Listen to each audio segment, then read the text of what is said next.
और फ्रांस की राजधानी पेरिस की तस्वीरें आपके सामने, जहां विद्रोह की आग रुकने का नाम नहीं ले रही और पेरिस की सड़कों पर हजारों लोगों का प्रदर्शन अभी भी जारी है। विरोध प्रदर्शन की तस्वीर आपके सामने होगी क्योंकि फ्रांस की मैक्रो सरकार के फैसले के खिलाफ लोगों का गुस्सा भड़का हुआ है और हिंसक प्रदर्शन रोजाना बढ़ता जा रहा है क्योंकि सड़क पर की जा रही आगजनी, इमारतों को पहुंचाया जा रहा नुकसान और इस बीच इन प्रदर्शनकारियों को खदेड़ने की कोशिश जिस तरीके से सुरक्षाकर्मी कर रहे हैं उसको लेकर भी तस्वीरें जारी की गई हैं कि कैसे अब पिटाई की जा रही है इन प्रदर्शनकारियों की। और इस बीच पेंशन सुधार कानून का ये जो नॉन स्टॉप हिंसक विरोध प्रदर्शन हो रहा है, प्रदर्शनकारियों ने सेंट्रल पेरिस में कचरे के ढेर को भी आग के हवाले कर दिया और इसी तरह सड़क पर रात भर प्रदर्शनकारियों का उत्पात नजर आया।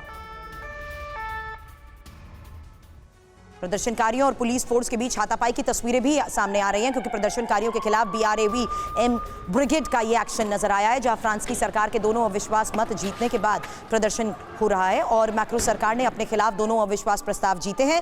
रिटायरमेंट की उम्र को लेकर ये पूरा बवाल है। रिटायरमेंट की उम्र को लेकर बिल। फ्रीडम ऐप से सीख कर आप चॉकलेट बनाते हैं क्या? अगर ऐसा है तो आप अपने चॉकलेट्स को 1 करोड़ फ्रीडम ऐप के जो ग्राहक हैं उन्हें बिना किसी खर्चे के आप उसे बेच सकते हैं। अब कानून में तब्दील हो चुका है।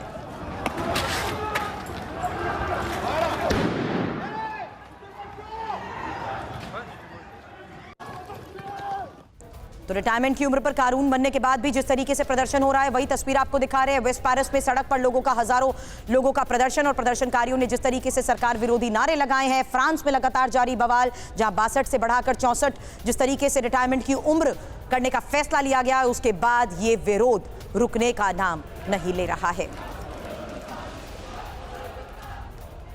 एक और तस्वीर इसी प्रोटेस्ट की आपके सामने होगी, जहां पर आपको बता दें वेस्ट पेरिस की ये तस्वीर सामने आ रही है। लोगों का आक्रोश एक बार फिर से सड़क पर हर हिस्से में पेरिस के नजर आ रहा है क्योंकि रिटायरमेंट की उम्र को लेकर जिस तरीके से ये कानून बनने के बाद लोग सड़क पर आए हुए हैं, उसके बाद जगह जगह न सिर्फ सरकारी इमारतों को नुकसान पहुंचाया गया है बल्कि इनका घेराव कर लगातार नारेबाजी की जा रही है।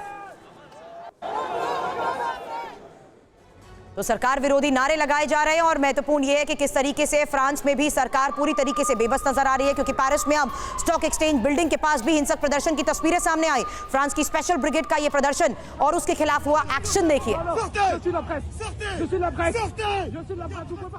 Manisha, quick response from you. ये पिछले कई दिनों से जारी है, इसका अंत क्या है? क्योंकि अब तो सरकार भी पूरी तरीके से बेबस नजर आ रही है। बिल्कुल, देखिए सबसे बड़ी बात तो यही है कि जब तक सरकार प्रदर्शनकारियों के साथ बातचीत नहीं कर लेती है तो मुझे नहीं लगता है कि इसका अंत होने वाला है। लेकिन मुझे लगता है कि केवल पेंशन सुधार कानून को लेकर ही नहीं है। दरअसल पिछले 1 साल से जिस तरह की तमाम चुनौतियों को पूरा यूरोप को सामना करना पड़ रहा है, महंगाई बढ़ रही है, बेरोजगारी की समस्या हो रही है, वैसी स्थिति में जो इनसिक्योरिटी का भाव लोगों में है उसका असर है कि पेरिस की सड़कों पर आपको ये हंगामा दिख रहा है। और इस तरह के हंगामे पर लगातार रूस की भी नजर है क्योंकि रूस को अब ये लग रहा है कि देखिए किस तरीके से यूरोप धीरे धीरे कमजोर हो रहा है, यूरोप के लोग अब बेचैन हो रहे हैं। और ऐसे में अगर फ्रांस कहता है कि नहीं जी हम यूक्रेन को मदद पहुंचाएंगे तो आप समझिए वहां के लोगों का गुस्सा कितना और अधिक भड़केगा। बिल्कुल सही कह रहे हैं मनीष, आगे भी आपके साथ जुड़ेंगे। शुक्रिया फिलहाल हमें ज्वाइन करने के लिए। और फ्रीडम ऐप से सीख कर आप चॉकलेट बनाते हैं क्या? अगर ऐसा है तो आप अपने चॉकलेट्स को 1 करोड़ फ्रीडम ऐप के जो ग्राहक हैं उन्हें बिना किसी खर्चे के आप उसे बेच सकते हैं।